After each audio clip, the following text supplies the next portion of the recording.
I really love the diversity of these sessions. We had lawyers, we had hackers, we had SOC employees. And so to conclude, Uta and myself, we will talk about Chief Information Security Officers and their perspective of human-centered security. And this is joint work with Simon Parkin, who is also in this room, and with Annette Kluge and Angela Sasse.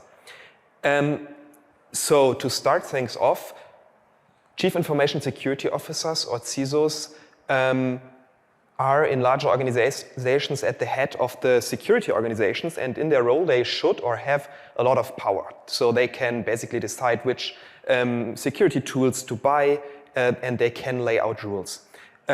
So they should be an interesting, let's say, subjects to study, but unfortunately the body of knowledge about CISOs is really it's not present. It's really thin. So we want to add to this with this research. Also, the role of CISOs shifted over the last decade, or over the last 2 decades. Firstly, they were more seen in a technical role, but they're getting more of people managers and in a strategic role. And also, if you look at role descriptions, they're supposed to do something around human-centered security, for example, training and awareness. And this is where our research came in. We were really interested in, I don't know who in this room knows this, how deep you are in usable security and human-centered security. The field is now like 20 years old or 25 years, and the body of knowledge there is quite big. And of course, we're interested what of our academic knowledge made the transfer to organizational practice, and what are the CISOs implementing in their own organizations. And this is what guided our research.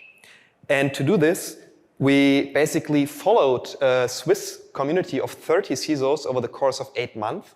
They met every 2 months. 4 of the workshops were in person, and discussed the topics of human-centered security among themselves. We as researchers, so Angela, Uta and myself, we were present at those workshops. We had mixed roles. In the, let's say, first 2 workshops, we delivered also some initial content, gave some of the academic ideas, but in most of the parts we were passive observers and observed the discussion among those CISOs in this community, and we took a lot of field notes, which we in the end coded and where we performed an content analysis of. Additionally, we did some, let's say, for the sake of this presentation, interviews with some CISOs, and we gathered feedback about the sessions themselves. But in the paper, we framed this action research because the CISOs themselves decided which topics should lead the discussions in the following workshops. So they really shaped the program, and we stepped back and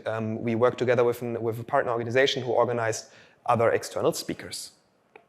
Okay, so what did we learn? Well, in our minds, as human-centered security researchers, human-centered security is something very bold, but in the minds, maybe not surprisingly, of those CISOs, HCS really is about basically, or the first thing that came up to their minds is it's awareness or training. So they all told us that they implemented in their organizations, but they were struggling to see the benefits. So they said, well, we do it for compliance reasons or because others are doing it, but we don't know how to measure it, to measure whether it is worth the time and effort.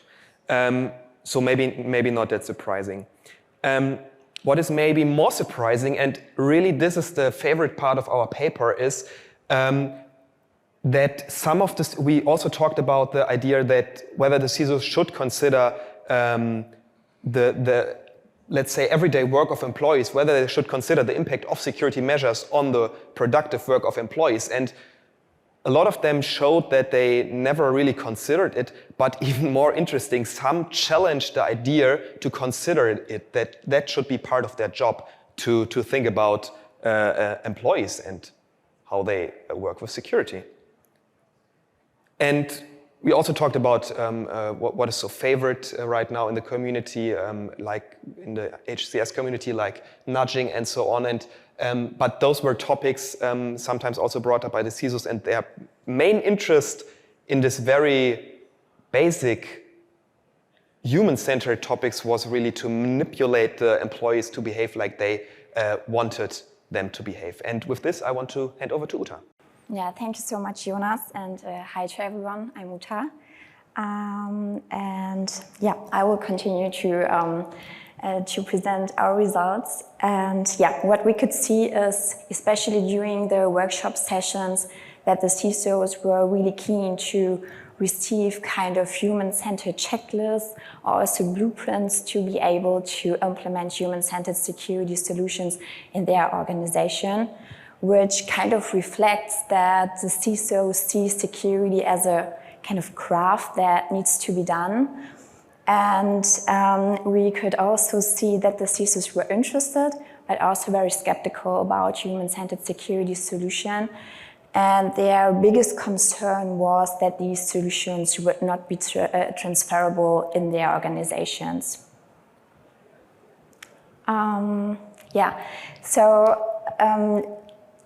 the workshop sessions and also during the interviews, we kind of confronted the CISOs that phishing simulations have not really been proven to be effective in improving employees' capabilities, but the CISOs really strongly defended phishing simulations as the main tool of their work, as it would allow them to measure the security behavior of the employees, but it would also be really helpful in discussions with the management because phishing simulations produce figures and numbers. But some CISOs also said that these phishing simulations would kind of strain the relationship with the employees, and that these campaigns are also not easy to implement. Although during the first workshop sessions, we presented that non-blame is like the key principle of human-centered security, many of the CISOs still refer to the employees as the weakest link. And we could also see that the CISOs communicate with the employees in very different ways. So, for example, one CISO said that it's important to him to talk to the employees in person. Another said that it could be that they, as CISOs, are maybe talking too technical when they are talking to employees about security. And some CISOs said that it could be a way forward to work with the employees.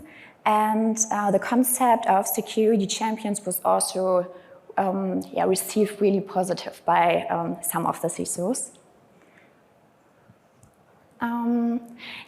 The topic of alliances with other departments in the organization was brought in by us as the researchers, but also by the content team. And some CISOs said that they already had touch points with other departments, but it remained kind of unclear if this collaboration was really on an eye-to-eye level and if the CISOs were really interested in the needs and interests of the other departments. The most important allies for the CISOs were the HR, the marketing, and also the sales department. The topic of relationships with the management emerged as one of the most important topics during the workshop, which was not intentional. And most of the CISOs reported that they would not have positive relationships with the management and that they would often struggle to get their messages across. The CISOs agreed that the management is not really interested in technical details and also that the right language had to be found to talk to the management about security issues.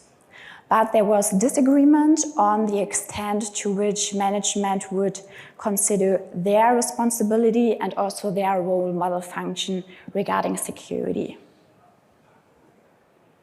Okay, let's come to the discussion or also maybe takeaways from our study. So, as employees are engaged in their paid work, any time spent on security should be negotiated for the employees and not by the employees. And although we found that CISOs have limited power in their organization, instead of simply giving CISOs more power, a joined-up relationship with the rest of the organization should be established first, so that the time required for security can be balanced with the rest of the work task. And yeah, the question is what money can buy, and we suspect that even with enough money, training that exactly fits an organization cannot be bought, which kind of points out to the importance of human-centered security concepts. And yeah, we also suspect that any security has its limits as long as other departments are not involved in a kind of give and get process.